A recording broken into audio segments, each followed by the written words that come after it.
안녕하세요. 운명을 스토리텔링하는 남자입니다.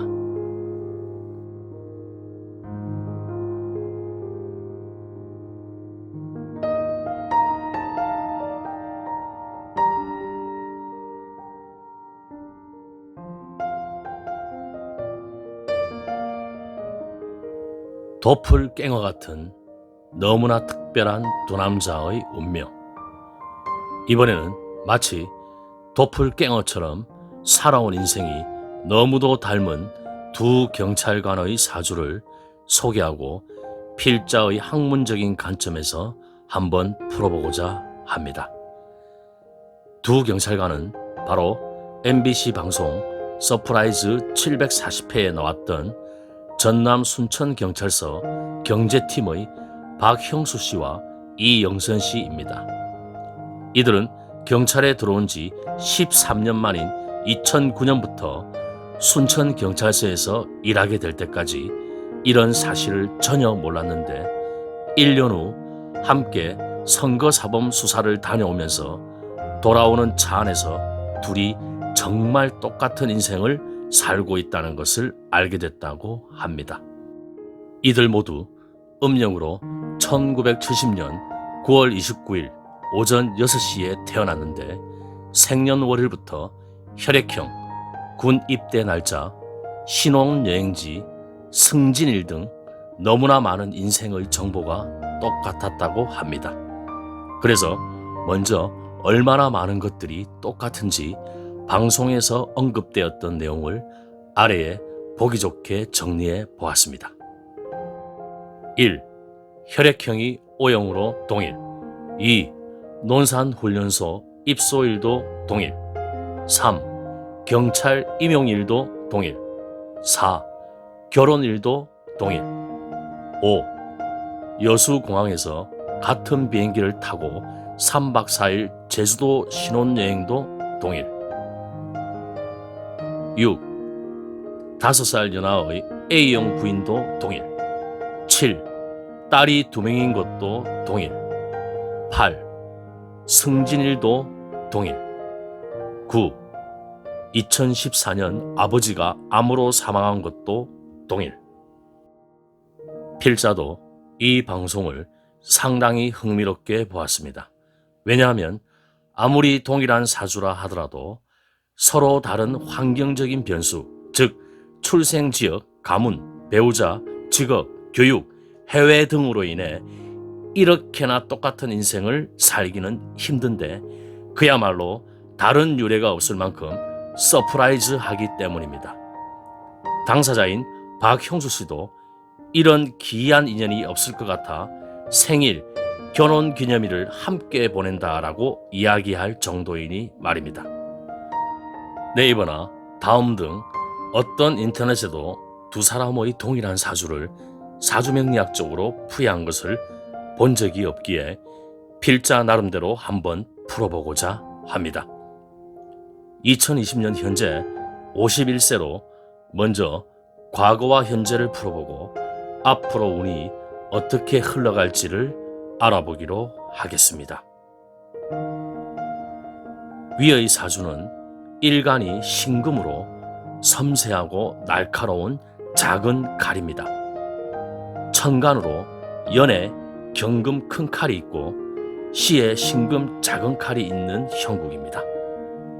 천간에 이렇게 나, 부모 형제, 동료, 경쟁자, 조력자 등을 의미하는 비겁이 많은 사주는 비겁을 자꾸 끌어들이게 되므로 홀로 능력 발휘를 하기보다는 그룹이나 팀, 동업, 공동의 형태로 살아가게 되는 경우가 많습니다.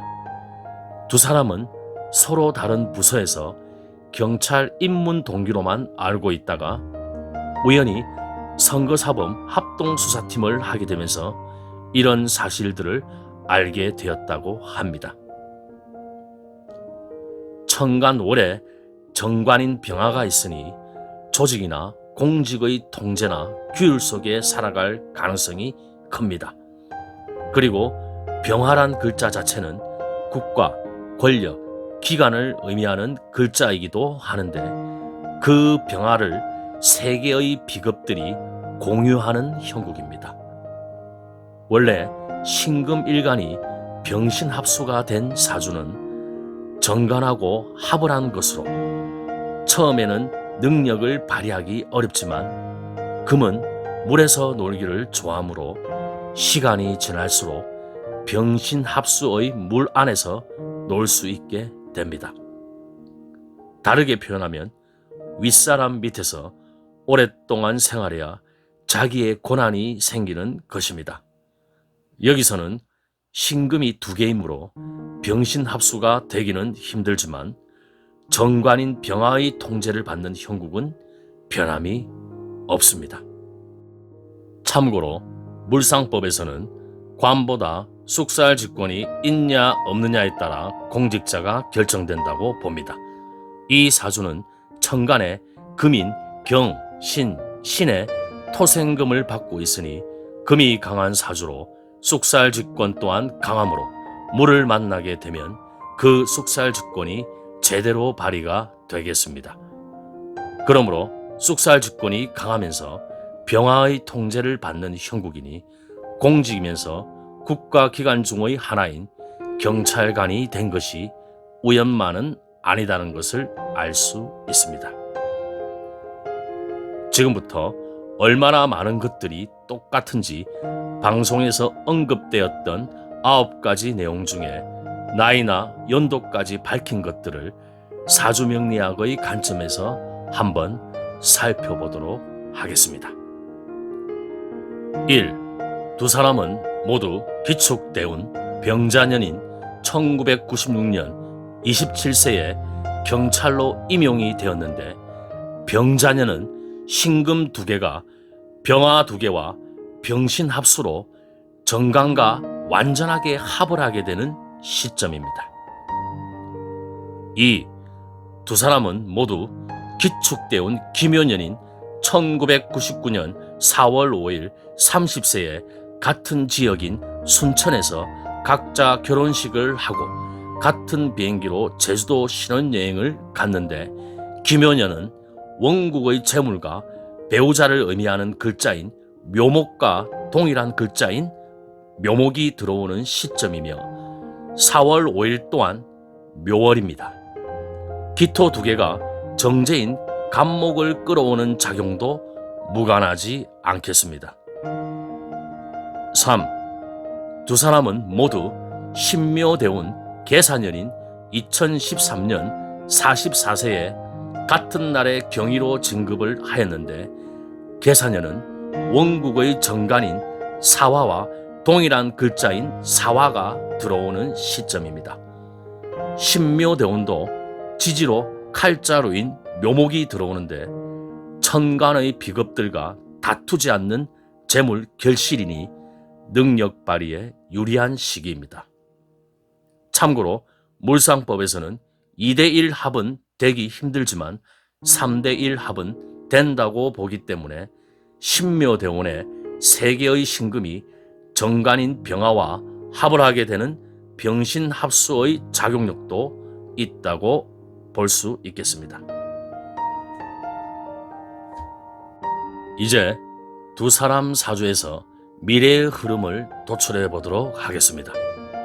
참고로 사주명리학은 아직 가르치는 사람마다 이론이 제각각이며 전문 석박사 과정을 보더라도 풍수지리학보다 통합되는 과정이 더디므로 필자의 물상법적인 이론과 설명은 이 이론은 이렇게 설명하는구나 라고 편하게 봐주시기를 바랍니다. 위의 사주는 천간에 비겁이 쟁쟁하면서 정관인 병화를 공유하고 있는 형국입니다.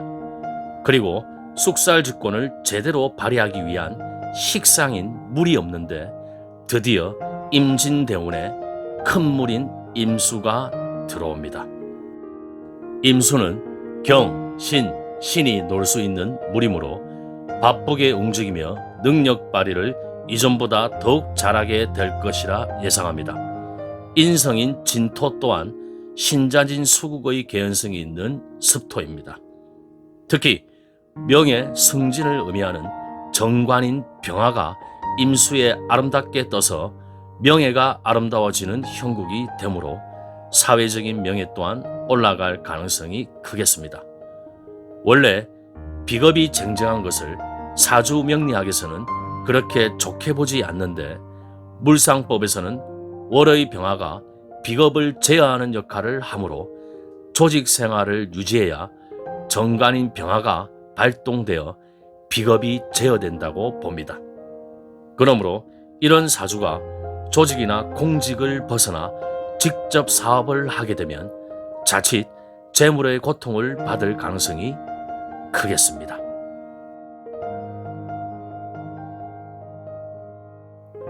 계사대운에도 천간으로 식상인 계수가 들어오면서 지지로는 원국의 정관인 사화와 동일한 글자가 들어오는 시기입니다.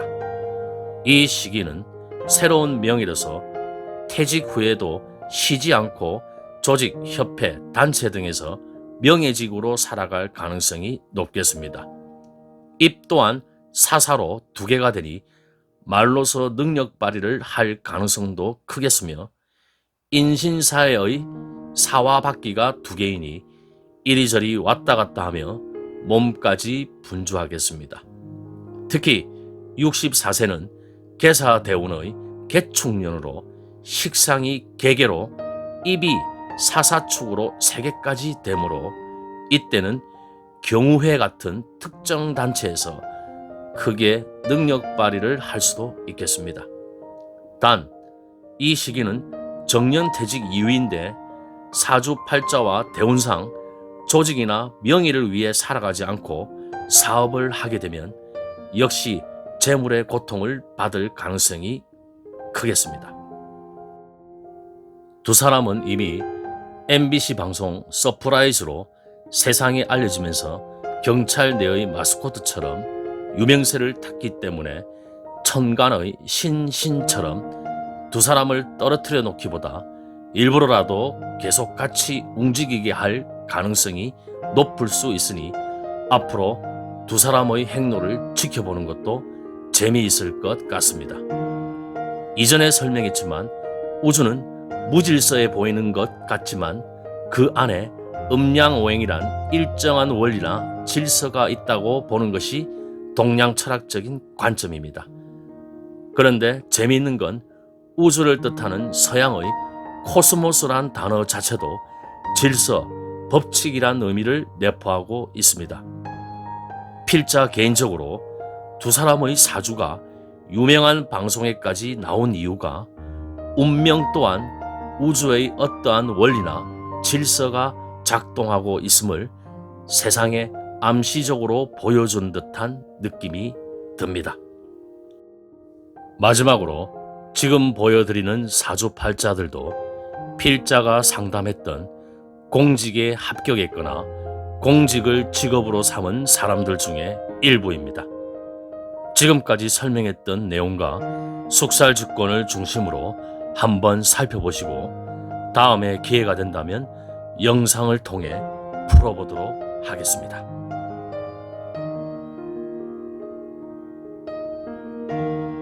감사합니다.